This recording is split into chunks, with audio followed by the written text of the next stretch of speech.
नमस्कार मित्रांनो, तुमचं स्वागत आहे आपल्या करंट मित्र या एज्युकेशनल यूट्यूब चॅनलवर. आज आहे 28 जानेवारी 2025. तर आजच्या दिवसाचे जेवढेही चालू घडामोडीचे प्रश्न आहेत, ते आपण संपूर्ण या व्हिडिओमध्ये कव्हर करणार आहोत. जर तुम्हाला व्हिडिओ आवडत असेल तर नक्कीच आपल्या यूट्यूब चॅनलला सबस्क्राईब करून घ्या, जेणेकरून नवीन व्हिडिओचा अपडेट आल्यानंतर तुम्हाला व्हिडिओ पाहता येईल आणि जास्तीत जास्त मित्रांपर्यंत शेअर करून घ्या, जेणेकरून त्यांना पण या व्हिडिओचा फायदा होऊन जाईल. चला तर मग प्रश्न क्रमांक पहिला घेऊ.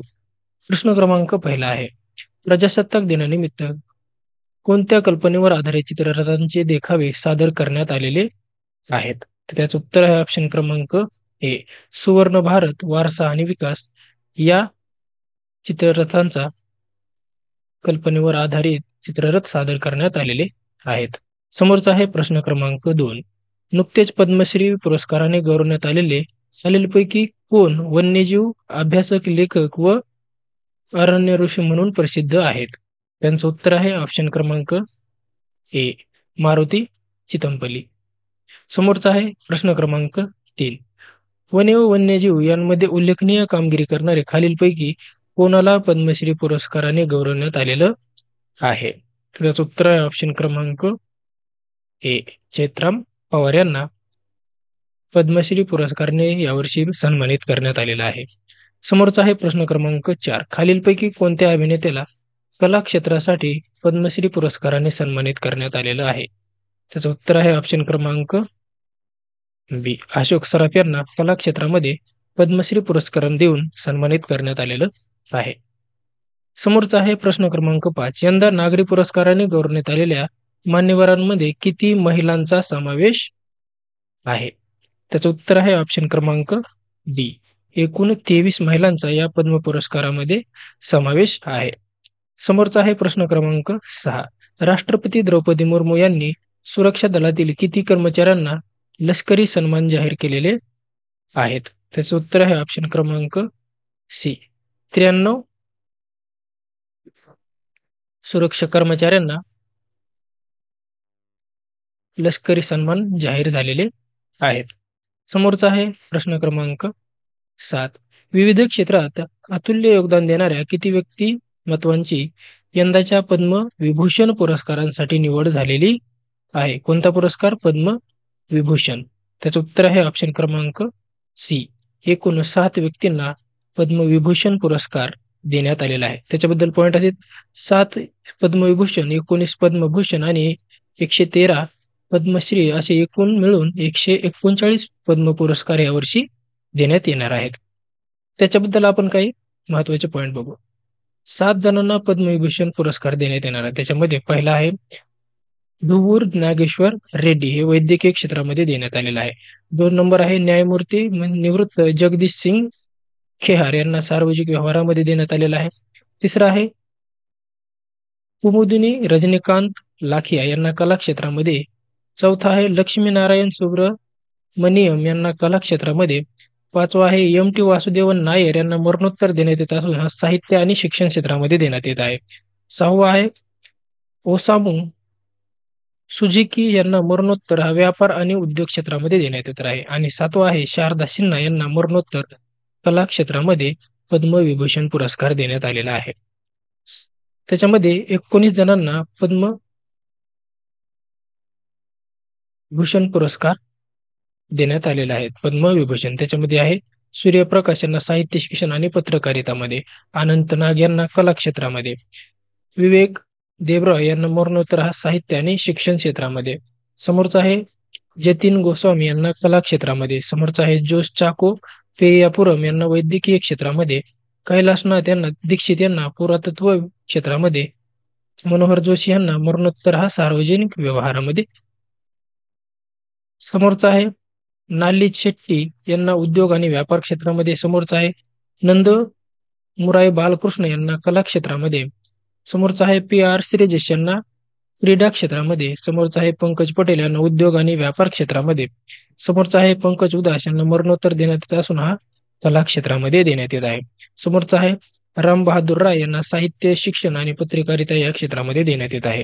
समोरचा आहे साध्वी ऋतंभरा यांना समाज सेवेसाठी देण्यात येत आहे.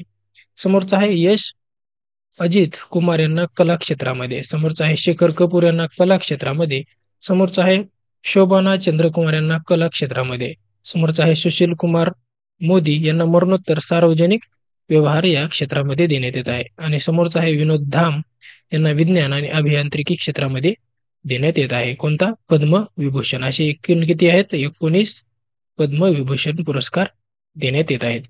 समोरचा आहे प्रश्न क्रमांक 8. राष्ट्रपती द्रौपदी मुर्मू यांनी सुरक्षा दलातील कर्मचाऱ्यांना लष्करी सन्मान जाहीर केलेले असून यामध्ये किती शौर्य चक्र सन्मानांचा समावेश आहे? त्याचं उत्तर आहे ऑप्शन क्रमांक सी. एकूणच 14 शौर्य चक्रांचा याच्यामध्ये समावेश करण्यात आलेला आहे. समोरचा आहे प्रश्न क्रमांक 9.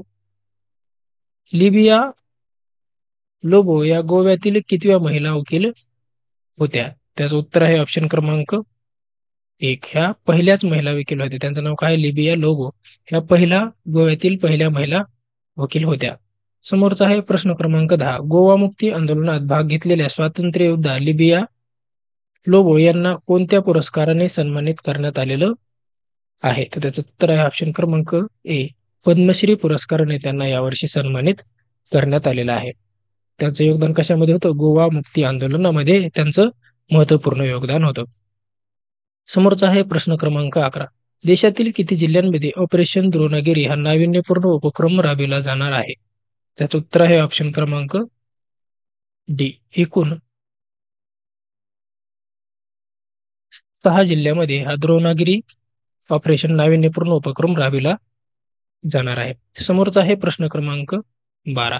माजी न्यायमूर्ती नरेंद्र चपळगावकर यांचे नुकतेच निधन झालेलं असून ते 2023 मध्ये वर्धा येथे झालेल्या कितव्या अखिल भारतीय मराठी साहित्य संमेलनाचे अध्यक्ष होते? त्याचं उत्तर आहे ऑप्शन क्रमांक डी.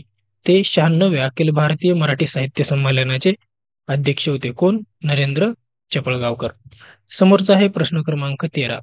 राज्याचे अल्पसंख्याक आयुक्तालय छत्रपती संभाजीनगर शहरामध्ये स्थापन करण्यात येत असून आयुक्तालयाच्या आयुक्तपदी कोणाची निवड करण्यात आलेली आहे? त्याचं उत्तर आहे ऑप्शन क्रमांक 1. विशाखा आढाव यांची अल्पसंख्याक आयुक्तालयाच्या आयुक्तपदी निवड करण्यात आलेली आहे, जी कुठे स्थापन होणार आहे? छत्रपती संभाजीनगरमध्ये. समोरचा आहे प्रश्न क्रमांक 14. देशातील 5 राज्यांमध्ये ऑपरेशन द्रोणागिरी हा नाविन्यपूर्ण उपक्रम राबविला जाणार असून त्यामध्ये महाराष्ट्रातील कोणत्या जिल्ह्याची निवड झालेली आहे? उत्तर आहे ऑप्शन क्रमांक ए. वाशिम या जिल्ह्याची आपल्या महाराष्ट्रामध्ये या ऑपरेशन द्रोणागिरी मार्फत निवड झालेली आहे. समोरचा आहे प्रश्न क्रमांक 15.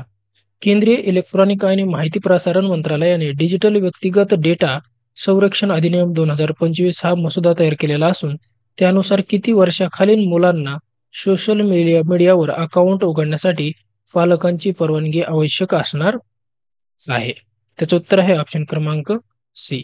18 वर्षाखालील व्यक्ती यांना पालकांची मंजुरीचे घ्यावे लागणार आहे. कशासाठी? सोशल मीडिया अकाउंट ओपन करण्यासाठी. समोरचा आहे प्रश्न क्रमांक 16. 2025 या वर्षातील G20 अध्यक्षपद खालीलपैकी कोणत्या देशाने स्वीकारलेलं आहे? त्याचं उत्तर आहे ऑप्शन क्रमांक बी. ब्राझील या देशाने G20चं अध्यक्षपद 2025 साठी त्याच्याकडे देण्यात आलेलं आहे. तर 2024 मध्ये कोणाकडे होतं? भारताकडे. समोरचा आहे प्रश्न क्रमांक 17. 2025 ची महिला महाराष्ट्र केसरी कोण ठरलेली आहे? त्याचं उत्तर आहे ऑप्शन क्रमांक ए. भाग्यश्री फंड ही 2025 मध्ये महिला महाराष्ट्र केसरी ठरलेली आहे आणि कोणती आहे? तर अमृता पुजारी ही आहे कोल्हापूर जिल्ह्याशी संबंधित आणि भाग्यश्री फंड आहे पुणे या जिल्ह्याशी संबंधित. आणि तर स्पर्धा कुठे पार पडली? तर वर्धा जिल्ह्यातील देवळी येथे रामदास तडस इंडोर स्टेडियम मध्ये ही अंतिम सामना पार पडलेला आहे. तर महाराष्ट्र राज्य कुस्तीगीर संघाचे अध्यक्ष कोण आहेत? तर ते आहेत रामदास तडस. तर मित्रांनो, हे होते काय 28 जानेवारीचे महत्त्वाचे चालू घडामोडीचे प्रश्न.